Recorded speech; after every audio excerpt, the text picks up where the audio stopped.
Hello and welcome to the University Service Learning Program. We're very excited that you're interested in learning about your community, the importance of civic engagement, and the effects of social injustice on society through your participation in this course. This is a wonderful opportunity for you to gain experience, to build your resume, and to make a positive impact in your community through service. Please note, this video is about 15 minutes long and is full of important information to help you identify and match with an organization for your service internship. My name is Erica Schwartzman. I'm a University Service Learning Coordinator, and I'll be walking you through this video today. As I mentioned, this video is intended to help you find a USL service internship by explaining the USL program and eligible placements, identifying how to choose an internship, highlighting what to do during the matching process, and finally, how to confirm your service internship. Part 1, the USL program and eligible placements. Our program is based on the service learning methodology, and as you can see from the image that appears on this slide, there are two main components in service learning. The first is the academic curriculum, and the second is community service. So in terms of academic curriculum, we're really talking about in-class activity. So really students are learning about community issues and the importance of civic engagement. And then in terms of community service, students are providing a valuable service to a population in need through their service internship. And through these two components, students are able to connect their service experience with their understanding of community issues through their course assignments. Students will come to class for a 75-minute USL course once a week to learn about social justice issues. In the USL program, we define social justice as the view that everyone deserves equal economic, political, and social rights as well as opportunities. Some common social justice issues include, but are not limited to, access to healthcare, educational inequalities, poverty, homelessness, discrimination, the environment, and criminal justice. Throughout the course, we're going to be discussing questions like how people experience the issues and topics that I just mentioned, why these topics and issues exist, and then how we as individuals and community members can make a difference. As I mentioned, there is a service component to this program, so you will be required to serve between 70 and 100 hours with an eligible community placement. If you are in a USL 200 level course, you will be required to complete 70 hours over the 8-week summer session. That equates to about 10 hours per week between weeks 2 and 8. And if you're in a USL 400 level course, you'll be required to complete 100 hours over the 8-week summer session that equates to about 15 hours per week, again between weeks 2 and 8. Now we're going to discuss the eligibility requirements of our University Service Learning community partners. So our partners are required to work with historically underserved populations, or what would be considered high needs populations. A good example of that is people experiencing homelessness or people who are near the poverty line. These organizations also must be nonprofits, government offices, or a Title I school. These organizations must also offer their services for free to the community or on a sliding scale. This really ensures that there is no income barrier for those individuals seeking service through this organization, which really will ensure that the organizations we partner with are actually working with communities in need. The USL program partners with over 150 community partners across the Phoenix metro area. Each semester, we do recruit new community partners. However, if you are a student that is already doing service or you have a specific organization in mind to do your service with, but that organization does not appear on our internship listing, then please visit our website for more details about recruiting new community partners, and then also see the Blackboard for deadlines for new community partners to apply. After learning about the USL program and the eligibility requirements for our service placements, there are some things that you want to spend time considering as you choose your internship. So this is part 2, choosing internships. So in choosing an internship, you want to think about what makes sense for you. So you're going to be doing either 70 or 100 hours of community service. So you want to do something that you want to do, something that's really meaningful and interesting to you, something that could help you in the future. It is helpful to think about your major as it relates to the possible internship or your future career goals, or even your personal interests. The University Service Learning Program is a wonderful opportunity to experience new things and to build your resume. So even though you may initially gravitate towards positions that you've already done, you want to really challenge yourself, step outside of that, and find something new and challenging to explore. Remember to jot down questions as you're reviewing your internship positions so that when you do finally contact the organization, you can get those answered promptly, which should help you decide whether or not you want to partner with that organization or another organization. Mode of transportation is also an important factor to consider. So do you have your own vehicle, or do you primarily rely on public transportation? Because this will affect how long it takes you to get to your service placement. Students should be aware that some organizations have additional requirements that need to be fulfilled before the student can actually do service with that organization. So those requirements should appear on the internship form and can include things like a background check or obtaining a fingerprint clearance card or doing a TB test or maybe even a specialty training. So just make sure that you're keeping an eye out for those as you're reviewing your positions. Once you've made a list of things that you're going to consider as you review internships, you can enter into part 3, which is the matching phase. Students should start contacting organizations as soon as possible because there are multiple steps to this matching process. For instance, students will be reviewing internship listings, identifying internships that interest them, contacting those internships, requesting an interview, and finally, confirming a match with one of the organizations. Please note, sometimes it takes supervisors a few days to respond to your emails or phone calls, so you should take that into consideration, and please be patient with them. Otherwise, students should confirm their internships by the end of week 1. Please make sure to not put all of your eggs in one basket. You want to make sure that you're contacting at least 5 internship listings.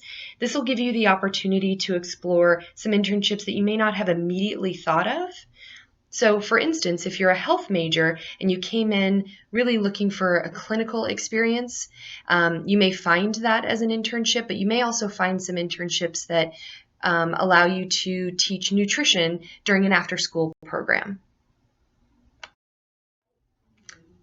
As you're contacting organizations, you want to make sure that you're clearly identifying yourself as an ASU service learning student. There are many internship opportunities through ASU where organizations are accessing students, so you want to make sure that they really understand that you're an ASU service learning student.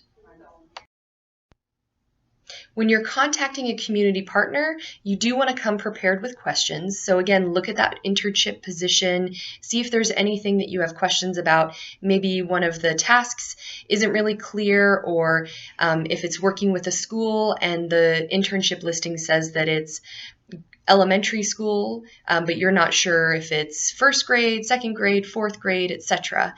So you want to make sure that you come with those questions. If the internship that you're interested in has additional requirements or expectations listed on their service internship, during your interview, you want to make sure that you clarify those requirements and expectations with them, because they could include things like a background check or a fingerprint clearance card or a TB test, which takes time to get those things, which, if you don't get them immediately, could delay the start of your service. Now, not all organizations will have these additional requirements and expectations, so you need to just double check the service internship listing.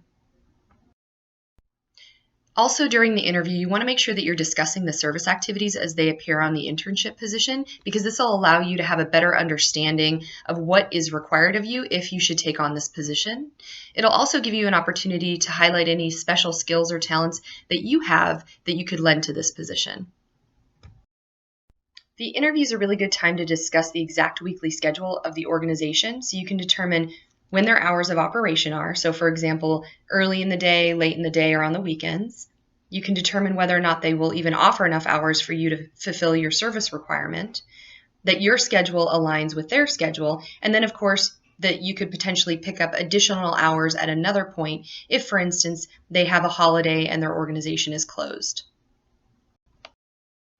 Finally, good schedules consist of enough tasks so you feel engaged in what you're doing and so you're able to meet your service hours requirement. There are consistent times that you are serving, so you'll be able to benchmark 10 or 15 hours per week on average. You are serving throughout the semester, so you ensure your service is supporting your coursework. Please remember that at least 60% of your hours must be direct service. In order to be successful in the course, you have to have direct interaction with the population. So more than 60% is even better. Service activities are broken up into 3 different categories. Direct service, which is working with or advocating for the population. Indirect service, which is doing supportive activities but not working directly with the population. And then prohibited activities, which should not be done unless they're in direct support of your service activities. So please take a look at the chart that appears on the screen, as these are really good examples of things that you'll encounter in your service experience. The more direct service students complete during their internship will actually make it easier for them to complete course assignments like critical reflections, because if you have experiences, personal experiences with working with a population, then you have more of an ability to actually reflect on that and tie it to an issue like poverty. Money is not often exchanged between organizations and students, and in fact, students, you are not expected to pay for program supplies. However, if you do pay for program supplies, then please discuss reimbursement with your organization. Part 4, Confirmation. As we discussed earlier, students are expected to interview with multiple organizations, so when you finally receive an offer from an organization that you really want to work with, you want to formally accept it. So this could come in the form of an email or just confirming verbally through a phone call. Step 2 is to confirm your supervisor. This is very important because oftentimes on the internship listing, there is a contact and then several potential supervisors. So you may have had continual communication with the person who's listed as a contact on the internship position, but maybe not some of these other supervisors. And at later steps in this confirmation process, you're going to need to know who your supervisor is. So just ask the person who you've been in contact with, and they will be able to identify that person by name. The next step to confirm your internship is to actually fill out what's called the Internship Selection Form, or the ISF form, in the My USL system. So for more specific instructions on how to do that, visit your Blackboard announcement and view the video entitled My USL.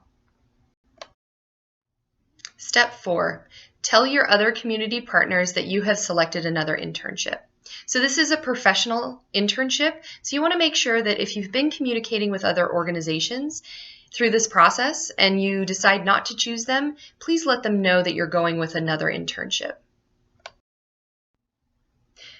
So hopefully through this video, you feel more confident in selecting your service internship, as we talked a lot about what the USL program is and how to identify eligible placements, what to do in choosing an internship, what you will be doing through the matching phase, and then of course how to confirm your placement.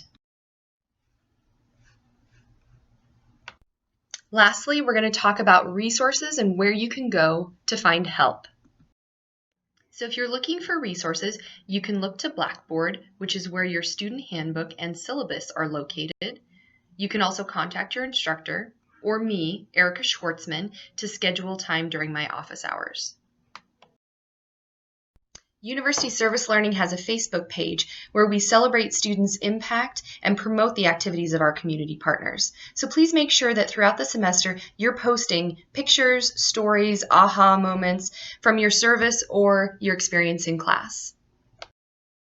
Please like the USL Facebook page so that you can stay up to date on community events, scholarships, and job opportunities, as well as hear about the service learning experiences of your fellow students.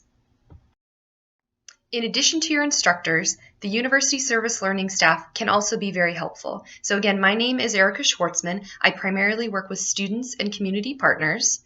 Adelina Zotola, who primarily works with my USL, and then Deborah Ball, who's the director of the University Service Learning program, as well as community engagement programs.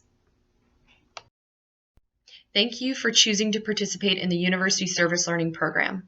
Know that we are here to support you throughout this process, and please keep us updated on all the amazing opportunities and experiences you have through service learning this semester.